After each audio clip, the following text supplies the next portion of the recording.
Hello, everyone, and welcome to Talk the Block, the podcast where we discuss the hit HGTV show Rock the Block. I'm Amy, and I'm here today, as always, with my wonderful co-host, Stephen. Hi, Stephen. How are you today?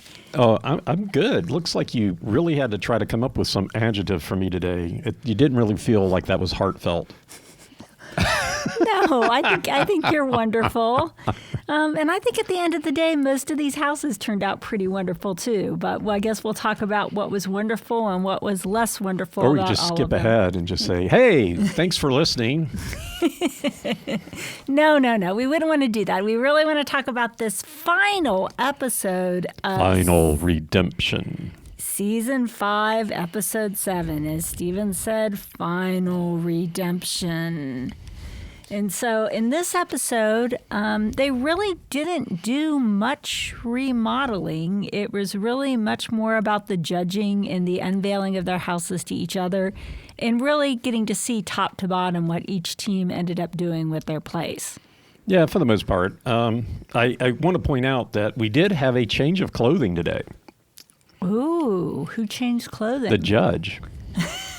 Yeah, he showed up in one shirt, and when he was doing the announcing, he was in a different clothing option. Do you think all the contestants were so jealous because they didn't get to change clothes the whole season, and the judge shows up for one day and gets to change clothes? Yeah, well, he's the judge, you know. I mean, we talked a little bit about this when we were watching the show, and, Paige and Mitch were talking about how they felt like they had taken what they had learned from the previous season and applied it to this season. And I think that one of the things that they were talking about was the fact that Paige used a different hairstyle that looked like a lot easier to maintain over the course of however many weeks. Yeah, I think that's true. Her previous season, probably an hour was spent every morning styling her hair. And in this season, she went with the braids and the ponytail look, which I think had to be a lot easier, right? I mean, that has to be something of a learning curve, because I don't think on any of their other shows are they required to wear the same clothes day in and day out. No, I don't think so either. And it was kind of funny at the end. The judge asked the teams, "How are you all still standing?" And I think it was Brian who said, "Our clothes are standing by themselves." Yeah. So a slight nod to the fact that they wear the same outfits the whole time. Well, except that we did see one of the cutouts was we saw Lindsay and Leslie said if they won, they were going to take off their mics and jump in the pool. And so they enacted that. They took off their mics and jumped into the pool. And I'm like, okay, now they've got to dry up, get another set of clothes. Well, of course, they have multiples of whatever outfit they chose for the show. Yeah. So, hey, this week we got to see them work on two of what I think are always the most exciting spaces in a house: your upstairs landing and your laundry room. Nothing really defines a house like the upstairs landing and laundry room in my book. Totally. And the thing that made that extra special was the fact that since Evan and Keith had already done their laundry room, all they had to do was a loft. So we had 2 hours where they crammed the renovation of the loft area and the laundry room. Yes. So, and this one did seem different from previous seasons in that the only thing that they touched this week was the upstairs laundry room and the loft. In prior seasons, on the final week, we noticed that they went back and did some retouches, most notably in Colorado when Sarah and Brian made the horrible decision to put that fireplace in front of the view. In the final week, when they had time to go and finish the house, they changed things around and made that fireplace much smaller and opened up the house more. So I was really kind of looking forward to this week, hoping that they'd have a chance to go back and maybe correct some of the things that they got critiqued on in prior weeks. Like, for example, Brian and Sarah's pathetic closet. I thought, okay, they've got extra money. They've won a couple of competitions. They can see if they can do something about this closet space. But really, all they touched were just those two spaces, the loft and the laundry room. Yeah. Yeah. the other thing that was kind of interesting in this episode was that they kind of is jumping a little bit ahead. Paige and Mitch built this elaborate built-in for the loft area.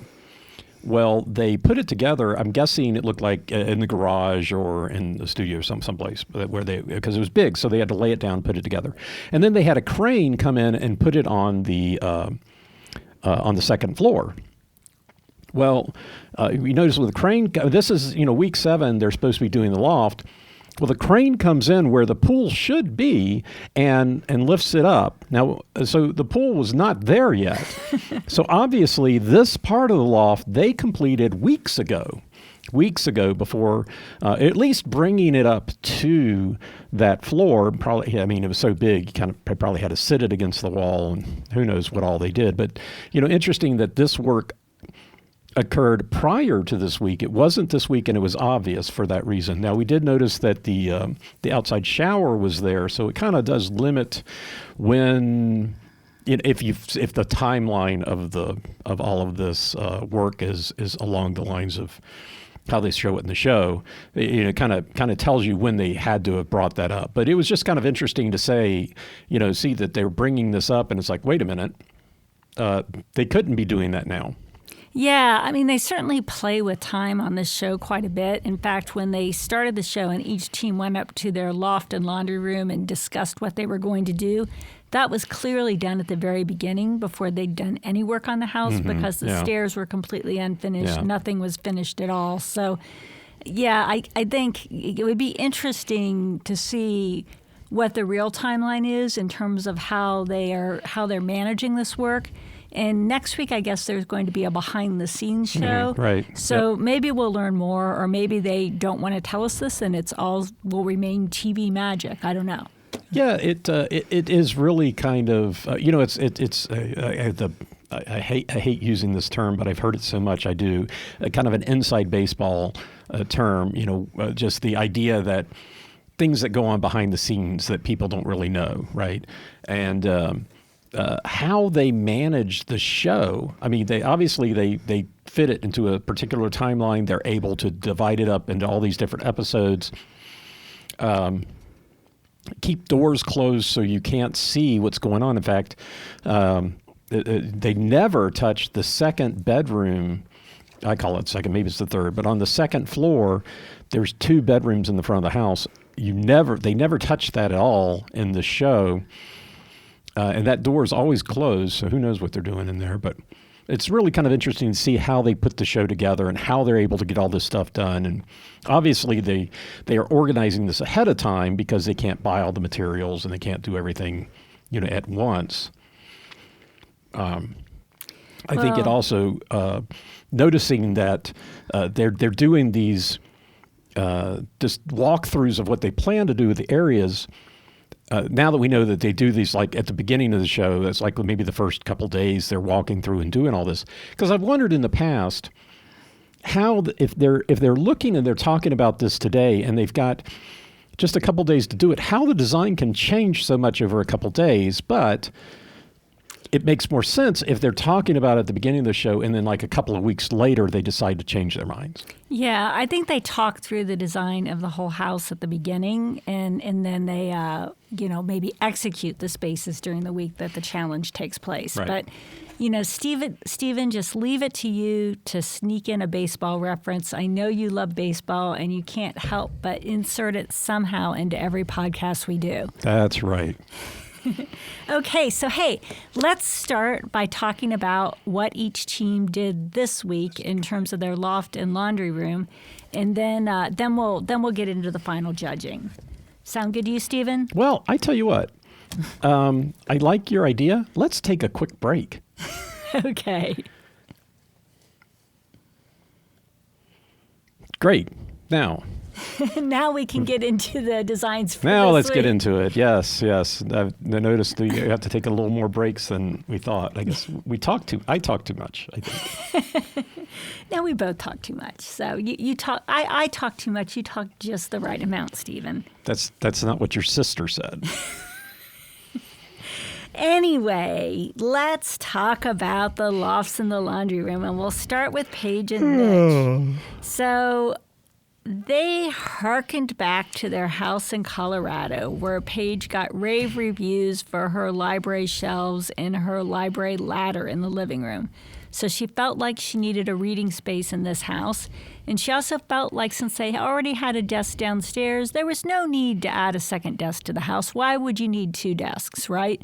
So instead of doing a desk, they did this complicated bookshelf with a circular cutout in the middle that was supposed to be a place where you could relax and read a book. If you're under 5'6". If you're short and your curvature of your spine fits perfectly in the form of a circle, that might be comfortable. Unfortunately, the judge was 6'6". So it didn't look like something that he was ever going to fit into, yes. No. I mean, architecturally, it was kind of neat how they had that circle in the middle of the shelves, but not the most practical use of the space. No, architecturally interesting, but functionally not so much. Weird that, if you remember back when they did the flex space, the desk that they did was this itty-bitty little desk that was under the tech bed.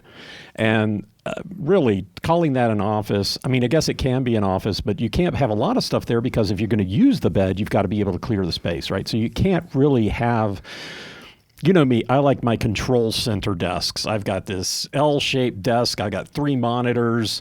It's like he's in Star Trek Command Center, yes. Make it so. And, and I look at these things where people are, this is a desk. I'm like, really?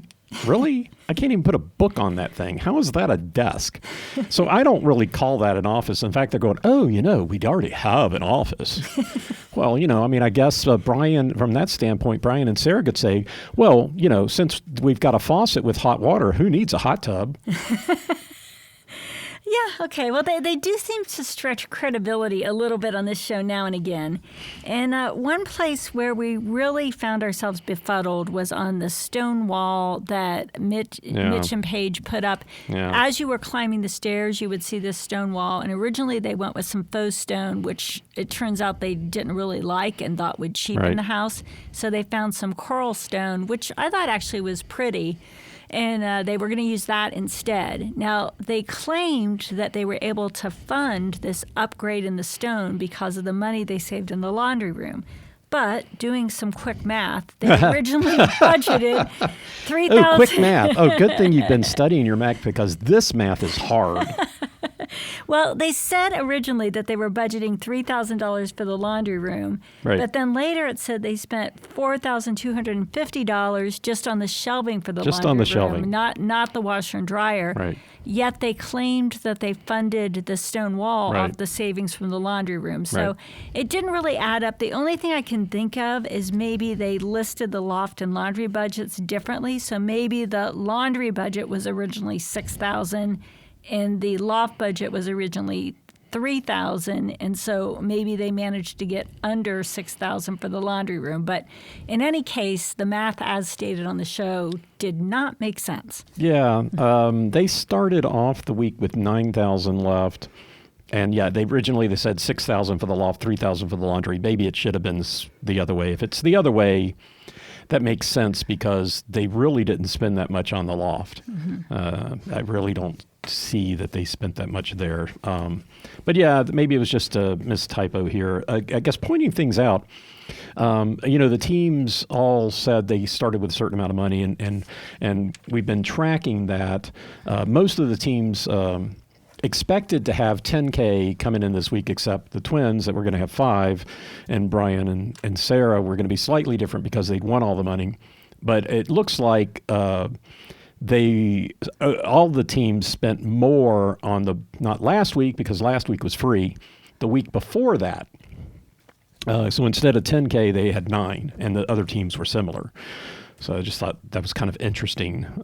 But the disparity between what they said they were going to spend and how do you turn negative $1,250 into a plus? I don't know. It's magic math.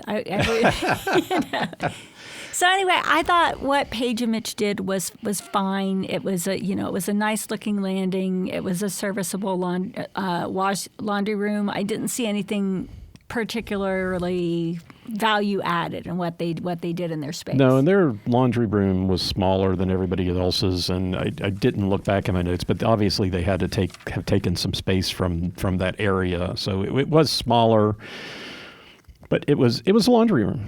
Yeah, but they had a huge closet, so I think they stole from the laundry room for the closet, I think that's fair. I think is a fair trade-off in my book. They still look very usable. Okay. All right, well, let's move on to Lindsay and Leslie, who used this opportunity to redo the loft to address a deficiency in their house. They realized, since they made the questionable decision to do a music room, multi-purpose room last week, that they had no office space in their house at all. So they decided to use the loft as an office/homework space. They did a built-in shelves and desk. They put some wallpaper behind it. And then they sunk a lot of money into the laundry room with, again, some tile choices that you may or may not love. And inexplicably, a dog wash on the third floor of a 3-floor house, so that you can guarantee to track your dog through all 3 floors. They don't have an house elevator, in order so to it's wash not it. like that dog. They either carry the dog through the house, or the dog walks through the house. And if it's, unless you're just doing maintenance on it, you're just tracking dirt through the house, right? So I don't know. As the judge pointed out, should have been on the ground floor. Yeah, most people put their dog washes in the mudroom for a reason, but they put it on the 3rd floor, right outside their master suite. So it's an interesting choice, I would say. Yeah, I did enjoy, and I think I have this right. Although I noticed that when the twins call each other by name, they never have the camera on the person that's speaking, or on the other person. So you can't really tell who's calling what. But I think Lindsay is the one that is wearing the green shirt, and Leslie is the one with overalls. And I like the fact that Lindsay called out that Leslie has a plant problem, because on top of the desk area in the loft, she was going to put a bunch of plants. Now remember, this is the team that has plants growing out of their balcony. Yes, they love plant. I mean, Leslie apparently loves plants, or Lindsay. One of them does. I still am not 100% sure of these names. After I think I still think I show got it wrong. In 2 seasons, it's a little embarrassing. But now that they've got the one, the recap, I still have one more week before I have to do this, because I need to do it by the end of the show, and there's one more week on the show. So if I'm still wrong, I still have one more week to rectify this, as opposed to the teams on their houses this week. Yeah, they cannot make once it's done. I there can are always go back and no redo changes to be made. That's right. So one thing that I want to comment on Lindsay and Leslie's house is, for some inexplicable reason, they have 3 washer dryer setups in a 36,000 square foot house. 3,600. Sorry, 36,000. You'd probably need it. 3,600, not so much. Yeah. So you just wonder, For every 10,000 square feet, you need a laundry room at least. At least. So we've talked about this before. They put a laundry room on the 2nd floor in their guest suite. I mean, okay, this would be the dream guest suite. It's being a second primary. Second right? primary. And hey, if my sister-in-law was staying over, this would be her dream scenario that, in the guest suite, she could do laundry, because she really does enjoy doing laundry. So yes. But if it's a guest suite, if you have 2 roommates and you can do your own laundry, you don't want to trek your laundry up and downstairs, that makes sense. Yeah, if you had an elevator, it'd be different. But why have a washer dryer in your master closet on the 2nd floor, when literally right outside the master bedroom on the 2nd floor is a large laundry room with a full washer and dryer? So yeah, and the judge called that out too. He thought that it was a complete waste of space in the closet if you've got the laundry on the 2nd floor, to have taken up the room for laundry in the closet on the 2nd floor. And I think that's a good call out. Yeah. So, in general, the other thing I would say is, I was not wowed about their tile choices. They did a lime, turquoise, and white tile in the laundry room. Milk, sorry. Turquoise, lime, and milk. Excuse me. Milk and white are so far apart. I can't believe I made that mistake. Totally. We have 6 types of white in our house. Are you kidding me? And I'm the one that has to paint. So it's like, oh, yeah. Oh, that's antique white. That's brilliant white. That's whatever the white that is. I don't know. We got Dover white. Dover white is the other. We got Dover white. We've got antique white. We've got brilliant or exquisite. I don't know. Well, we got too many whites. Anyway, so they used the turquoise tile behind the sink, and then they which used I think was smart, just using one tile. One tile, but they just couldn't resist using the lime milk and turquoise tile in the dog shower. Yeah, supposedly in a random pattern, they would just grab the tile and put it up. So anyway, that was, but they like bright colors and bright designs, so that's what they ended up doing. Woof. Woof. That's what I say about that design. All right, so let's move on to Keith and Evan, who basically spent the whole episode working on their upstairs landing because they had done their laundry room and they weren't allowed previously. to do anything else. Yeah, that was all they were allowed to do. So they again did a homework station, storage station, desk kind of combo up there. Yeah. The big drama for them came because apparently they had purchased a walnut mantle for the fireplace in the living room. Or built it. And decided they didn't like it. Yeah. So Keith was bound and determined that he was going to use this mantle someplace in the house. And he was trying to squeeze it in, cram it in to the upstairs landing and use it as like an art shelf or something.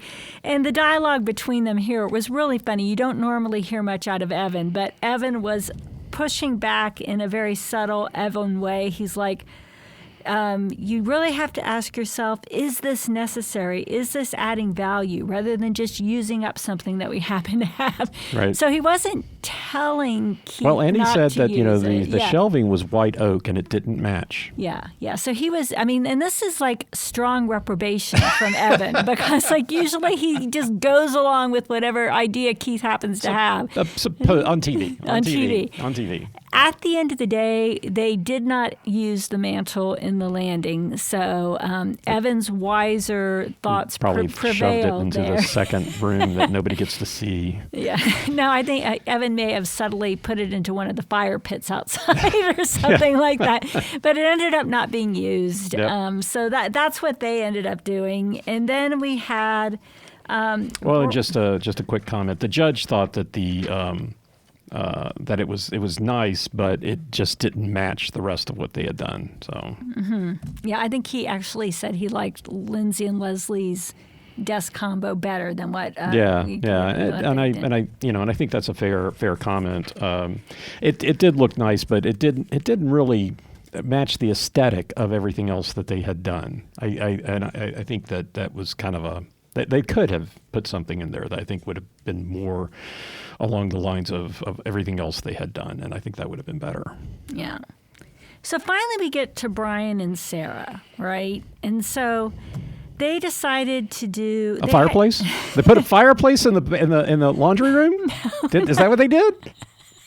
Is that where the hot tub? The hot tub is on the wall. I'm actually kind of surprised nobody put a fireplace in the laundry room. You could have had a fireplace on the loft. Yeah. Well, they had less space to work with than the other teams because of their decision to put in an elevator and the way they reconfigured their bedroom-bathroom combination. Yeah. So they really didn't have room for any built-ins on the landing. Instead, they did another curved wall, which I thought was kind of cool. You probably didn't like it. And, it was behind the area where it was the wall that everybody else was doing some sort of focus thing with. That's where the stone went up with Paige and Mitch. So it wasn't the wall where everybody else had done the desk and stuff. Yeah, and I guess they did put some cabinet storage. Yeah, there. they did storage. Yeah, which is smart. Yeah, it was smart. And then they did a wallpaper that looked like a mural, right? Right.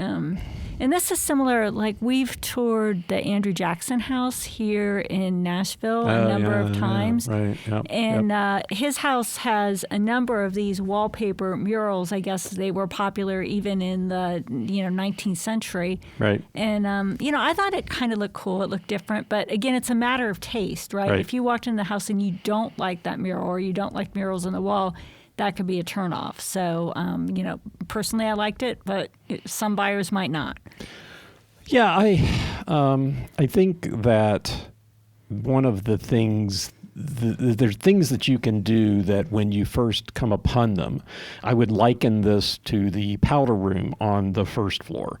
That I think the first time I walked in there and here's the black and white speckled pattern, I'd be like, oh wow, that's cool. The second time I walked into it, I'd be like really, I have to look at this all the time.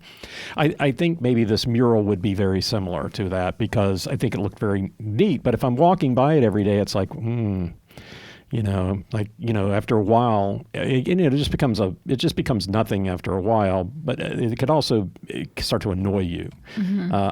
My main problem with all of that, I think having the mural in the curved wall, I think that was a nice compliment. But I think the storage area and the mural kind of conflicted with each other. They looked very disjoint, like they weren't in the same house.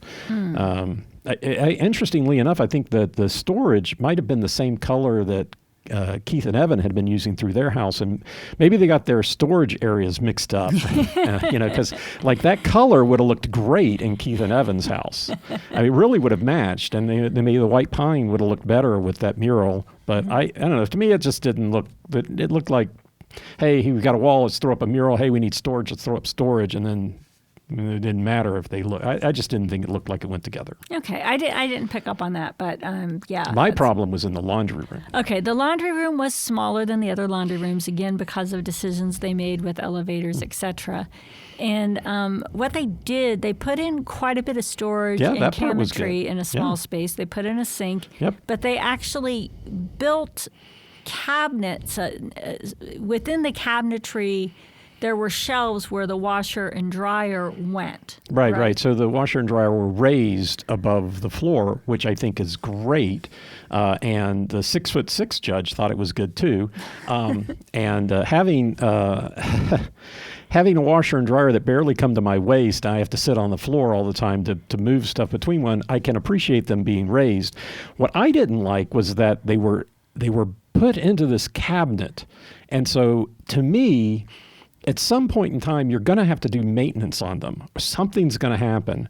And in order to do that maintenance, you've got to get a couple of people up there that can pull the washer and dryer out, reaching behind it and doing all the connections, and then setting it on the ground. Instead, if they had one of the pedestals that you can buy that come with washer and dryers that also have storage, or maybe sometimes they do secondary drying, or they could be features of the washer and dryer that they sit on, then they're easier to move and do maintenance on it. The fact that these were very tightly fit areas, having had to work on washer and dryer, fix the, if the hose starts leaking, or if for some reason the vent becomes disconnected for the dryer and then you've got to get back there.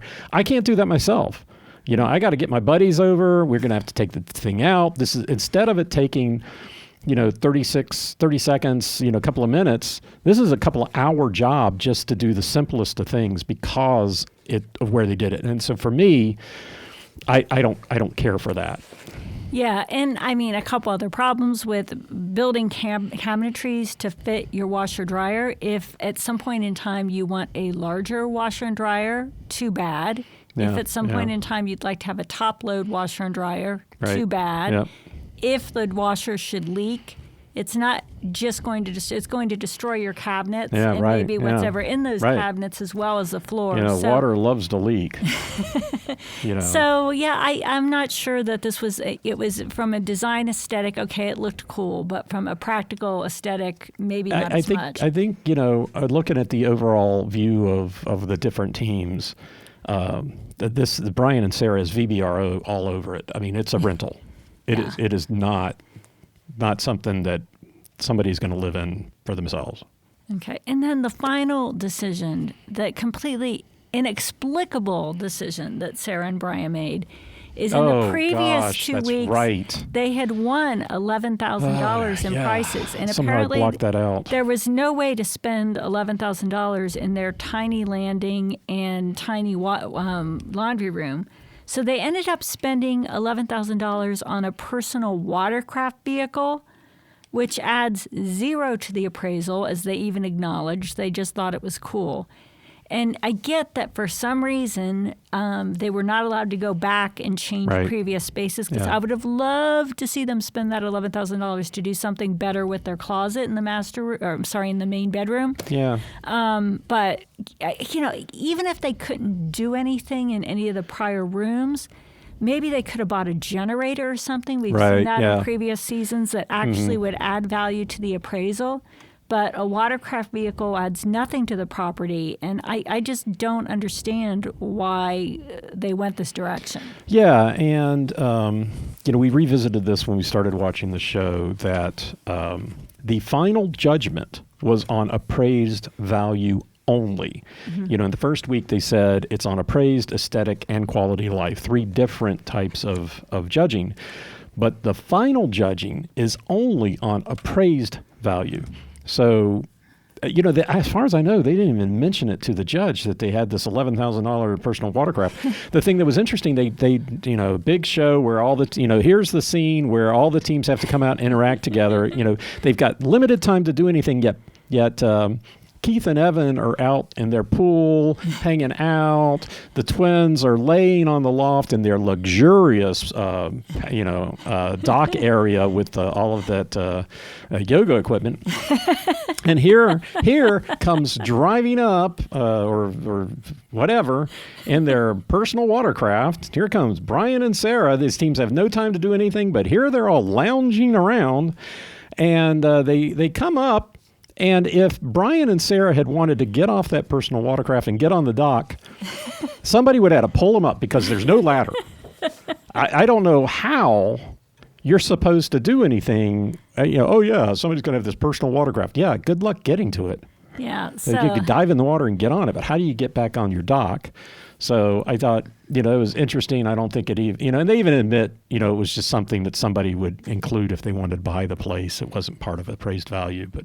I don't know. I mean, clearly there were some rules about what they could and couldn't do the final weeks or each week in the house, but there had to have been something that would have been within the rules that would have actually added value. Thinking through this, where, say 2 teams, Say Brian and Sarah didn't win the $6,000 that somebody else did. Where was the opportunity to spend that money? Each week that it was getting to greater and greater dollar amount. Well, you got on the greater and greater dollar amount, then you wind up here in the last week and you're doing the laundry room.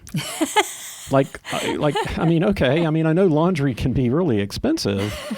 But it just seems like the show missed something by having such a small, uninteresting space to finish with, and yet having all of this potential cash. It could have one team with $5K and one team with $6K, and what are they going to do? Yeah. Gild the ceiling? Yeah, it didn't make any sense. You're right. Yeah, it seemed like a miss. Now, obviously, they could potentially have bought a generator, I think, because, the personal watercraft isn't something that hangs out in the laundry room or the loft, right? So obviously they were able to spend their money on something other than that area, but something had to be going on with the rules. Now, we're wondering if we'll see anything about this in that show next week, although we believe probably not. Yeah. Skeletons will stay in the closet. All right. With that said, rattle. Before we get into the final judgment. Judgment. Let's take a short break. Break.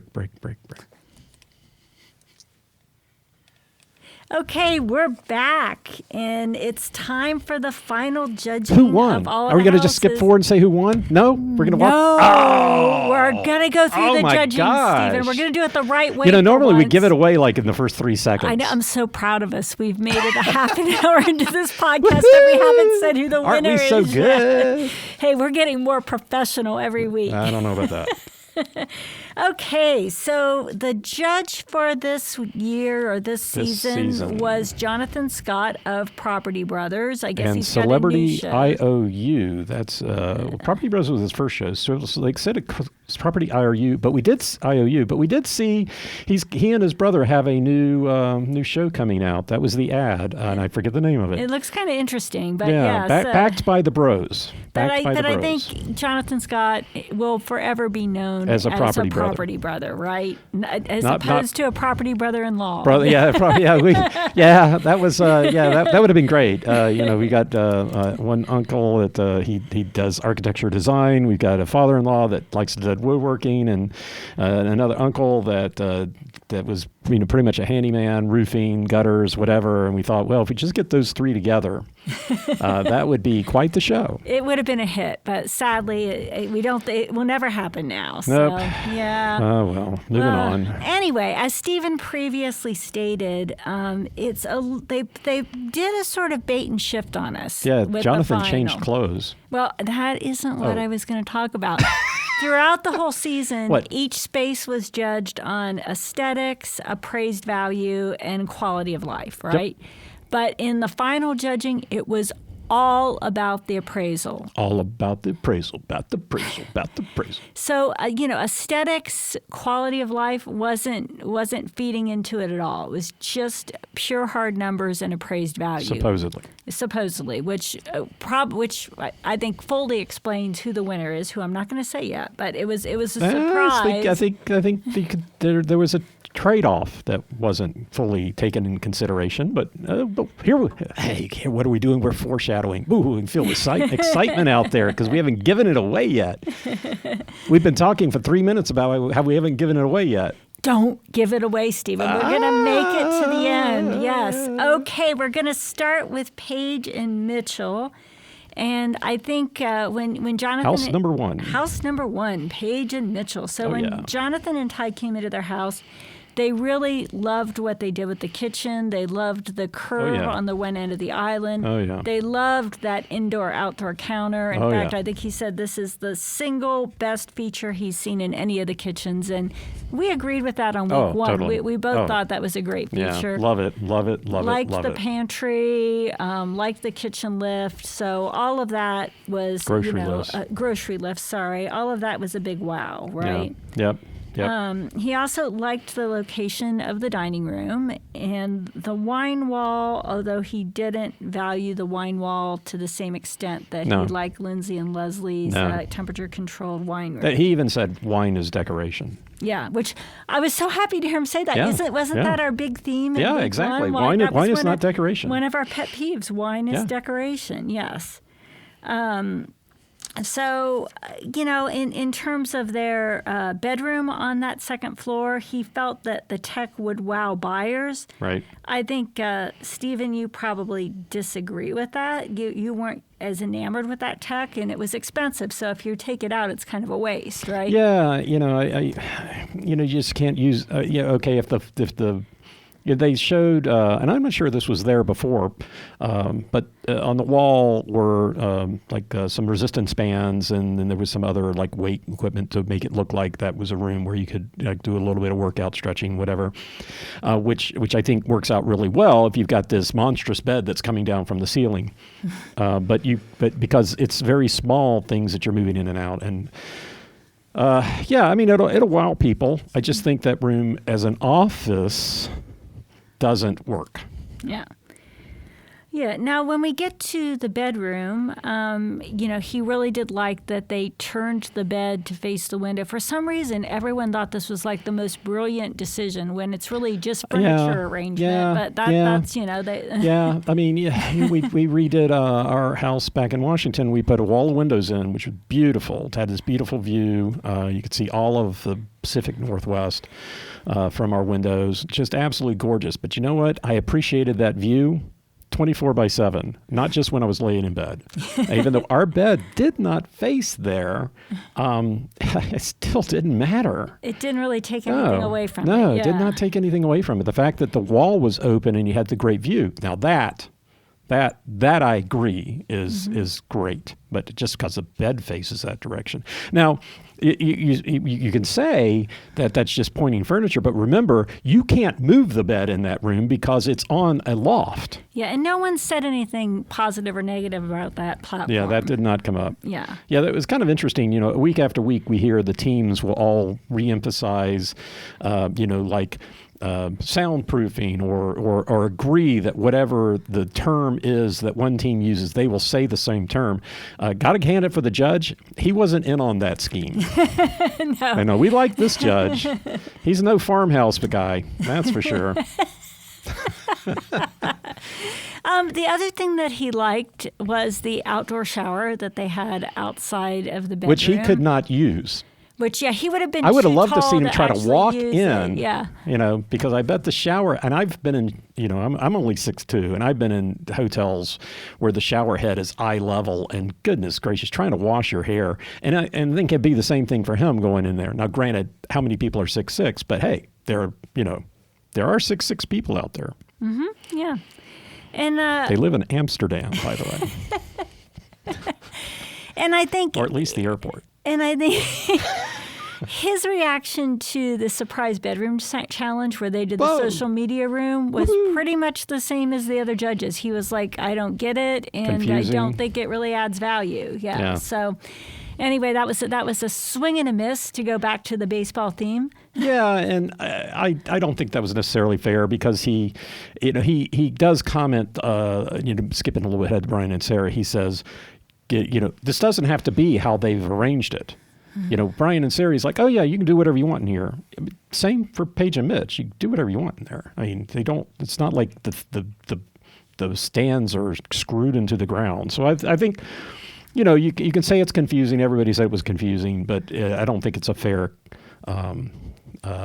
negative. I think the lesson here is, if you're trying to sell your house, do not stage one of the rooms as a social media room. This will only confuse people. I'm confused. What? Yeah, okay, fair enough. He did like, one of the things I noticed is in the living room, bless you, the ceiling went from the floor. The fireplace went from the floor to the ceiling, and he really liked that. And okay. Yeah. I mean, it was all nice and square. It looked good, but Yeah, and I think, as far as their outdoor spaces goes, he did not like how they arranged their deck on the second floor, or on, the first floor. Yeah, off the kitchen. Yeah, and he liked the checkerboard pattern and generally liked the pool. I ignored that. Did not say anything about the cold plunge that they put out there. Yeah. Nothing about the cold plunge. But, they did, there's so much stuff to comment on. I mean, hopefully they got credit for it in the appraisal. There's only so much they could include in the show. Unlike us, that can keep talking forever and ever and ever. This is a 2-hour episode, so you're really in for it with this podcast. That's right. We're just warming up. Okay, so let's move. We've got an hour to go after we tell you who won. Yes, I hope you're all on the edge of your seats. Yeah, I hope you're on a long road trip. Okay. So, hey, should we move on to the twins? Why not? Okay. So, first thing that they talked about with the twins was the solar panels and the batteries. And Jonathan said this is the future of the home. Buyers will see big value in these technologies, and they'll appreciate the savings in their power bill. Right. Yeah. And to be fair, they call it out. They have to call it out because otherwise, you wouldn't know it, because they don't go into the garage. And the first thing that was evaluated was the exterior.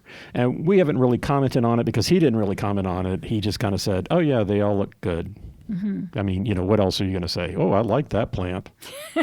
Although we did get a couple of comments from judges on, well, you needed more flowers. But, in general, the exterior. So, he called out the solar panels and the batteries, which is important because, we just saw an article in the Wall Street Journal, was it last week, talking about how California is reducing the amount of money that they are going to, A, pay for energy coming from people with solar panels, or B, reduce the amount of money that they're going to give people to buy solar panels. And the nut of that is that they say that what California is trying to get people to do is to get their own batteries because they don't want to be paying for that anymore, because apparently there's so many people doing that in California. The power is getting thrown away. Even though they have plenty of power outages, they're not storing the power that's coming back to them. They're throwing it away. Okay. All right. So I think the batteries are a big deal. Right. So the fact that they have not just solar panels, but the batteries, I think that still keeps the equation together for certain people to say that they're going to retain value. Okay.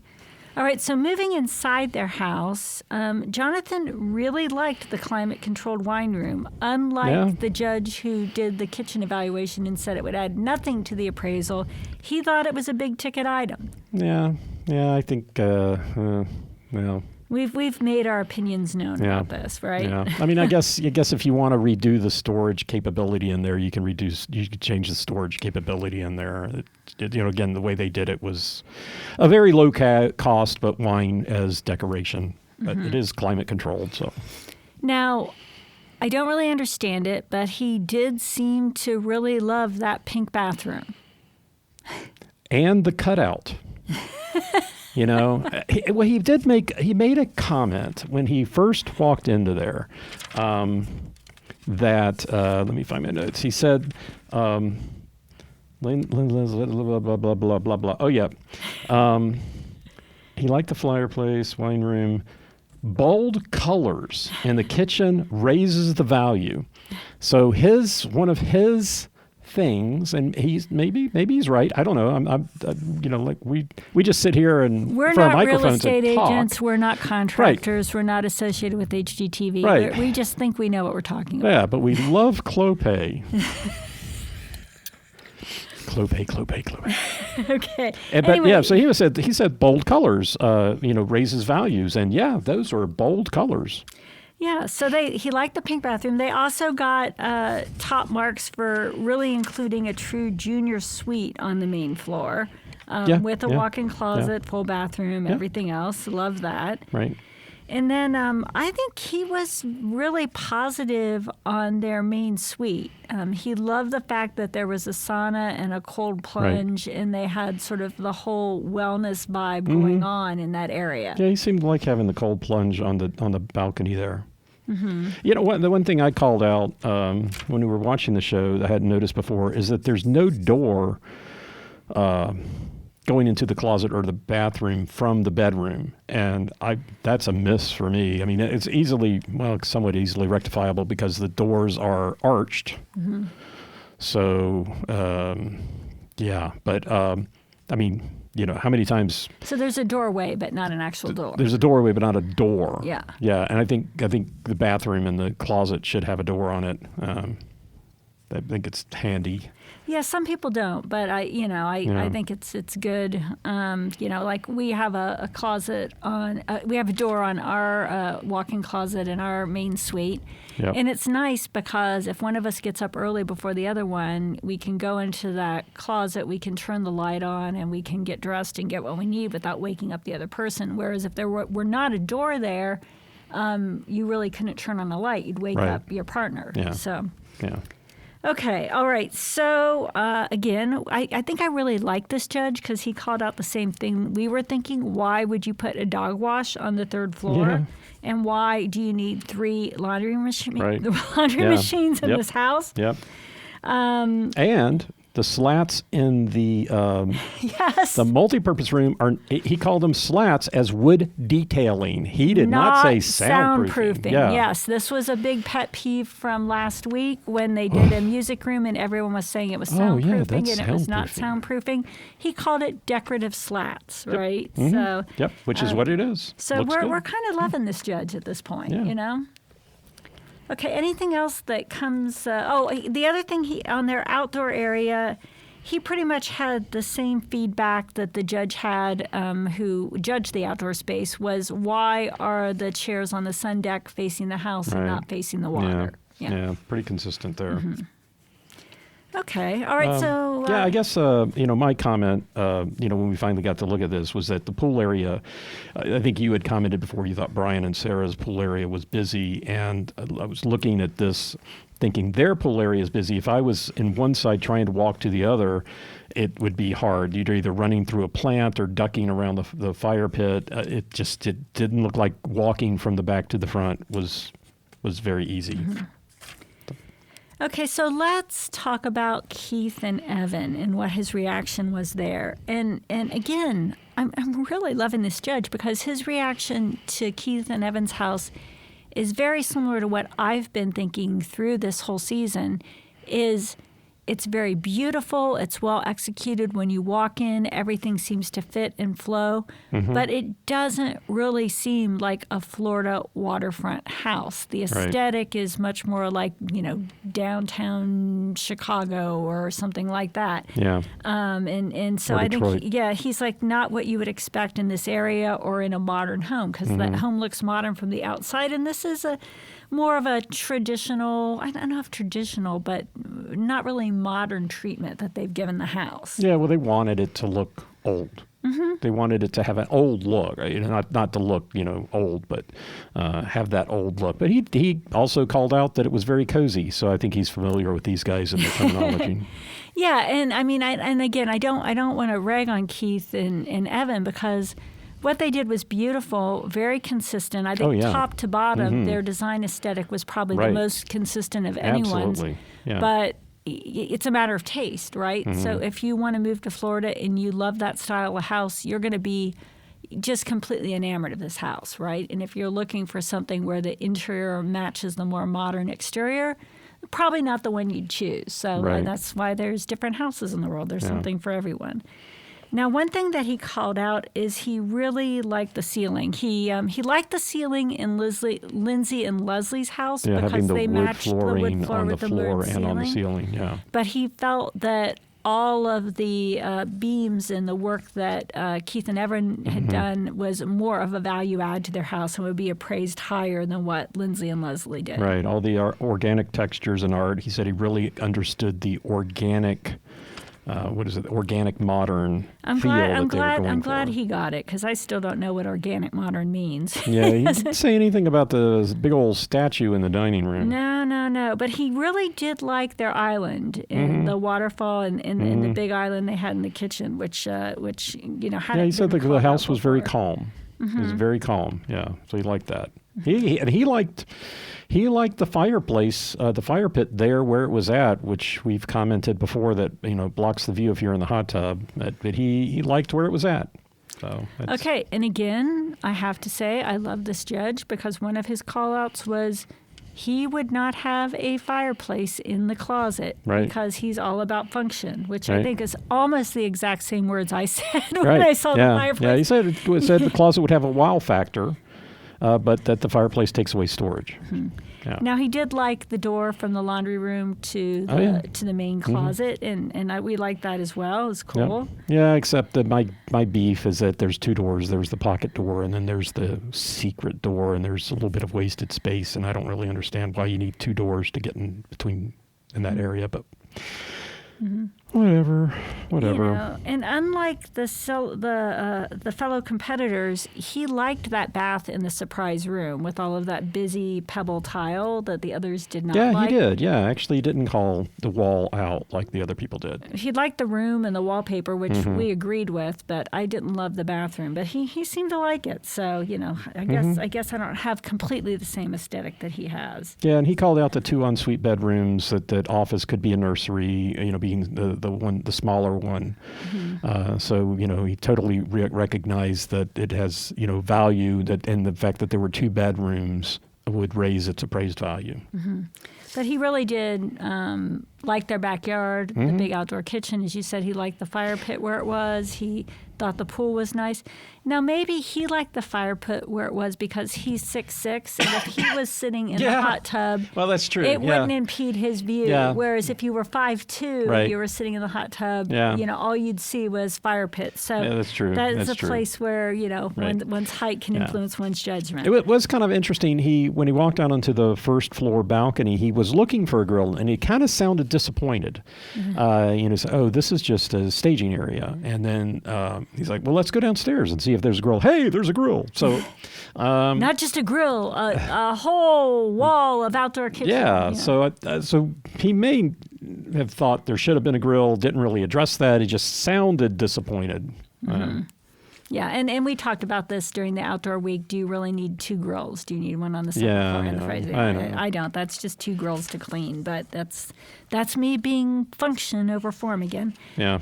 Okay, so finally, Brian and Sarah. Oh, boy. Well, he did love their entryway with the Zen garden because they are the only ones who hid that horrible utility box on the front porch. And I noticed that when they showed the front door for Keith and Evan, they managed to get a shot where the tree was blocking the power meter. I thought that was very clever artistic license for the photographer. Yes, although, Brian and Sarah, 4 points for Brian and Sarah. They're the only ones who actually thought of doing something to cover it, right? So, like the elevator, questioned why they were walking up the stairs when there was an elevator, which I think you were probably questioning too, Stephen. Yeah. I mean, of course. Let's take the elevator. Why not? But then loved the wow factor of their big, main living room with the wall of windows. He didn't think the integrated dining was going to be a problem at all. Didn't feel there was a problem in not having a full dining room. He liked that built-in table. And, seemed to really like the whole aesthetic. I would say... even though they were not judging on aesthetic, he seemed very impressed by the aesthetic that Brian and Sarah used in their house. Yeah, very much so. He did kind of question having to go through the pantry to access the front bedroom on the first floor. Yeah, and we'd questioned, and there, again, that's something that we talked about from the very first episode, and I was glad somebody finally brought it up. Do you really want to walk through the pantry to get to this guest bedroom, Yeah. Pantry and to the powder room. Yeah. So I think that was a floor plan challenge that with the little word thought, they probably could have come up with something different there, right? Now, he did like their palette that they use for the pool area. He really liked the pool deck, which I still don't like after seeing it forever. Hanging over the pool. He thought it looked really, really good. Yeah, okay. And was a big fan of the teppanyaki grill. Yeah, apparently, he cooked 400 burgers at once. 40, I think he said. What did he say, 40? 40, okay. 40 burgers, oh. And then I think, at the end he said, for quality and detail, Sarah and Brian can't be beat. And so, I think that's sort of what I think, too, just in terms of the quality and the aesthetics. Theirs resonated with me more than any of the other ones. Not that the others didn't do a good job, but I thought they just had more of a wow factor in terms of some of their design decisions. Yeah, I guess a couple of things one thing I noticed now that we're a little bit further and the pool area has had time to grow in, I thought, when they were walking around, the grass has grown up between the pavers and it looks really messy. Yes. And I thought, it was even on a back wall, they had used some fake grass. And I'm like, well, why don't you take that fake grass off the wall and you put it around your pavers? Because you're going to have to maintain that. And if you don't keep it maintained, it's going to look messy like it did when they were doing these shots. And I just thought that was kind of a miss. I did think it was interesting they put a pocket door into the laundry room, which I think is fine. That way, since it was smaller, I think it makes sense because then you're not taking up room for a door. They did call out that they have 2 hampers in there, and with it open on the top, and so you don't have to pull the hamper out to put stuff in it because their kids never. They never put their stuff in a hamper, and obviously what they're going to do, their kids who don't sleep on that floor, or maybe they do sleep on the floor, they throw their laundry around, but since they've got this laundry room that they can walk into and there's these open areas, they're going to throw their laundry in there. I thought they made too much of a big deal of that. I don't really get. There was 2 of them. I mean, whatever. You've got a place to throw clothes. There was an interesting call out that other people didn't. When you've got a whole week to design nothing but a dining room, yeah, I guess so. A laundry room, That's what you come up with. Yeah, I guess so. But I didn't really get the call out. I mean, if your kids are throwing their laundry everywhere, it makes you think they're going to pick it up and walk into the laundry room and toss it in there, especially if they're not living on the same floor as the laundry room. But whatever, a little bit of a nitpick. But I don't know. For some reason, Sarah was just annoying me this week. Okay, so let's take another short break before we get to the final decision. Okay, and here we are. It's nighttime. Can you believe it's been almost an hour and we haven't given it away? Stephen, I am so proud of us. I think we should just not tell people and end the show. And hey, thanks for listening. Go watch the episode if you want to know who won. We'll tell you who won when we watch the recap episode next week. That way they'll have to download our episode next week. That's right. Suckers. Okay, so at the end, Ty and Jonathan are having a completely unscripted, unstaged chat about the 4 houses before we get to the final judging. Right. Jonathan says, "Hey, Brian and Sarah are really the team to beat. Their design is breathtaking. They've won 3 times. But does the aesthetic? Here's the sentence that he said that made me think they are not going to win. He said, "Does the aesthetic get the bank?" Yeah. So is that all this beauty going to feed into the appraisal or not? Yeah. Right. Yeah. I'm not sure they got credit for the elevator. They should have gotten more credit for the elevator. I mean, made a big deal about the solar panels. They didn't, he did say, "Why are we taking this?" I wonder if he would have fit on it. Yeah, I think I tend to agree with you. I'm not sure how an elevator shows up in an appraisal, but I would say for a 3-story house where you're in an area where you're likely to have a number of retirees, like we said in the very first episode, an elevator, I think, increases the livability and should have an impact on the appraisal because it's one of those things that's very hard to retrofit an elevator if it's not there to begin with. Right, and not just for people. The main living area is being on the 3rd floor. Okay, 2nd floor. You're getting ready to go on a trip. You just throw your luggage on the elevator and send it down instead of having to hauling your heavy luggage through the house. Or you come in with groceries and you put them on the elevator and send them up. We do that with packages here too all the time. Packages show up at the front door. Amy's office on the 3rd floor. I put the package on the 3rd floor, send it up, and tell her it's on the elevator. It's just a lot of handy things. That I think actually do help the appraised value because you can't do this. You can't retrofit. Yeah, exactly. Or it's extremely expensive. So when it comes to Keith and Evan's house, his comment was, "It feels right, sort of love the consistency of the theme." He called out that they had 2 bedroom suites on that 1st floor, which always was a value add. Yep. And he really did seem to like their pool. I think if Jonathan were the pool judge, they probably would have won the outside competition. Yeah, well, back to your idea that the 2 seats weren't together. I guess if you and your brother are 6'6" and you're sitting that far apart, it feels like you're sitting on top of each other. And let's face it, it's going to be their wives sitting in those. And of course, you would want, not them. And maybe they don't always get along. I don't know. Maybe their wives are 6'6". I mean, well, who knows? Never know. Yeah. So on Leslie and Lindsay, he said they made a lot of smart choices. The climate-controlled wine room, again, he called that out. He called out the sauna and the cold plunge. Right. And then he said the solar panels and batteries. That's tens of thousands of appraised value. Some of the other things people have done is thousands. This is tens of thousands of appraised value. Yeah. Yep. Yeah. And then, finally on Paige and Mitch, it was pretty clear at this point that they were not going to win. He's like, wow features throughout. He really loved the indoor-outdoor bar, which I tend to agree with him. I think that's one of their best features in the house is that indoor-outdoor bar. Yeah, they did that, and then it was all downhill for them, kind of. No oboe music for that team, but no oboe music. Well, I thought all 4 teams did a good job, but yeah, in terms of actually adding appraised value, it's hard to point out to where the tens of thousands of dollars were going to come from in that house. Yeah. Yeah. Yeah.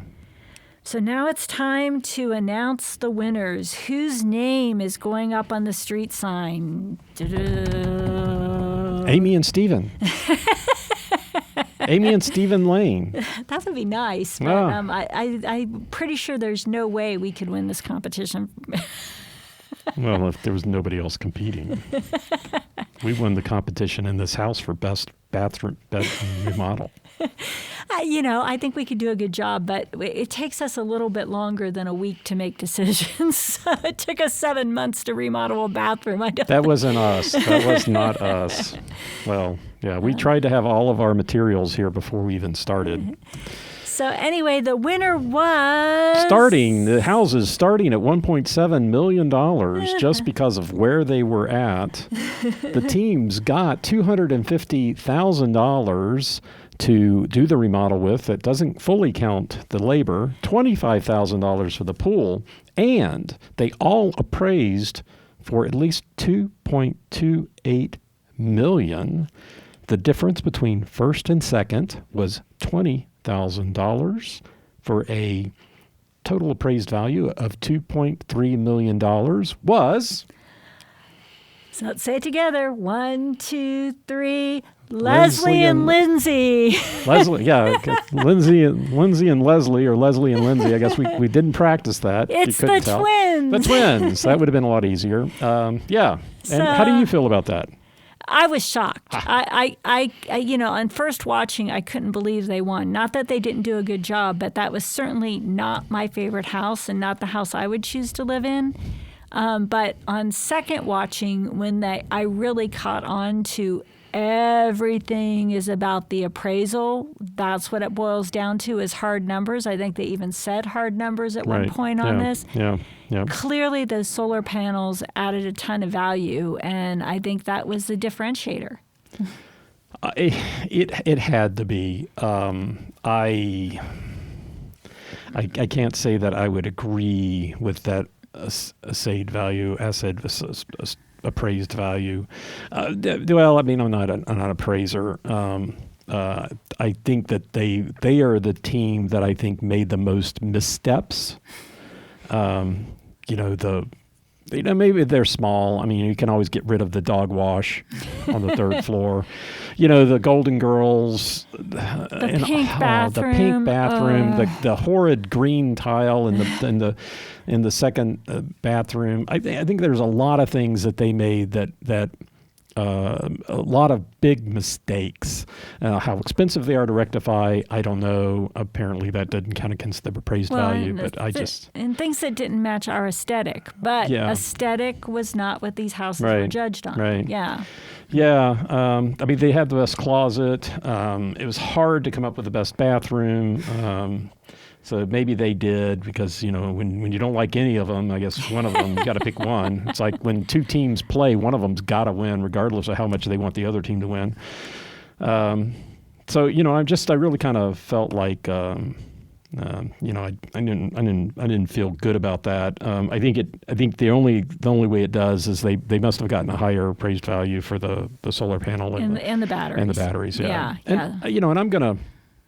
I mean, I think humorously, and if Keith and Evan ever listen to our podcast, I hope they don't have it in for me. I try to be funny, but criticize them quite a bit. I have to say that overall, I think their design aesthetic was really good. I come back, I was making notes, and I'm going, okay, who did like big wow factors besides buying a personal watercraft? And Brian and Sarah got the elevator, which they apparently got no credit for. Paige and Mitch had the grocery lift, and then the twins had the solar panels and the batteries. And what was the big thing that Keith and Evan did? Right. Nothing. No, Crickets. 2 bedrooms. They added Well, extra bedroom and bath. extra bedroom. Yeah, I mean, but they didn't really. Well, that does impact the appraisal. It does impact the appraised value, but it's not a big thing. It's not their power move that I heard over and over again. At least people stopped saying superpower, which was really annoying me at the beginning of the show. But I think just Keith and Evan, I think they obviously did better this time than they did last time. They got half a win as opposed to 0 wins the first time they were on the show. I think still, they're coming along, and I think they're still just out of their element. I think is why they wound up making a very beautiful home. Keith did say he liked. He liked Brian and Sarah's bedroom better than his, which is a great admission. But yeah, they made a really nice home. But I think that, being able to take something and have just an amazing design element to it, kind of forward, I think that's something they're missing. And I think that's probably why they didn't win the overall. And I'm not saying that they were my favorite, but just, it was one of my notes was I was just kind of going down here and saying, well, look, what was the issue with the different teams? And the issues I've got with Brian and Sarah are many, but they do have a lot of things that I liked about what they did with the house. Mm-hmm. Yeah. I again, I will say, it was cute because Lindsay and Leslie were so excited. They were so happy to win. But they didn't jump into the pool. They did not jump into it, but they did call their mom, which I thought was cute. And we learned where they get their shrill screaming from. Their mom was shrill screaming on the phone as she was talking to them about winning. So that was really cute. I was happy for them, and it felt like the other teams were happy for them too.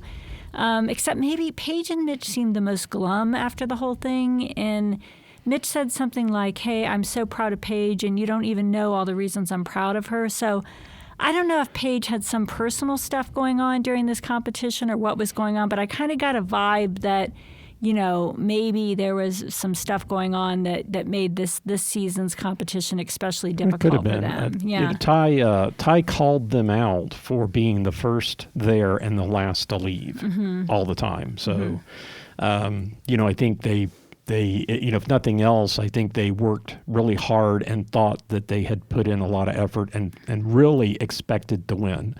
And were invested emotionally and physically, obviously, invested in the win. And, and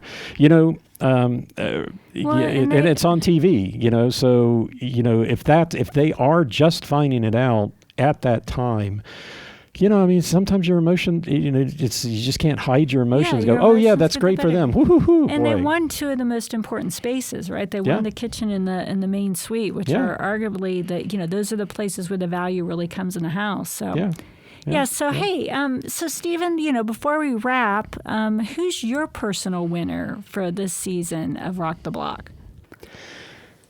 I tried to come up with one, and I can't. I tried to separate it. I said, okay, let's think about it. Let's think about it 2 ways. Okay, would I buy one of these? And then I'm like, okay, what do I have to fix in each one of these? Because I did not care for a lot of what all of these teams did. I can agree that it's a certain aesthetic and it doesn't fit my taste, but if I'm buying it, I don't want to be buying the Golden Girls. I don't care, and I'm not going to buy Paige and Mitch with some stupid tech bed I'm going to have to rip out and, I'm going to have to figure out how to get that out of the daggone house. I want to buy Paige and Mitch's kitchen and put it into Brian and Sarah's house and then take a lot of Keith and Evan's stuff and put it there.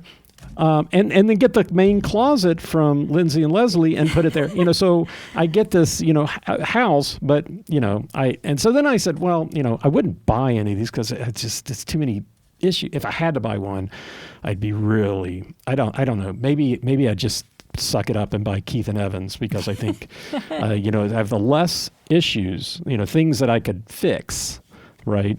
But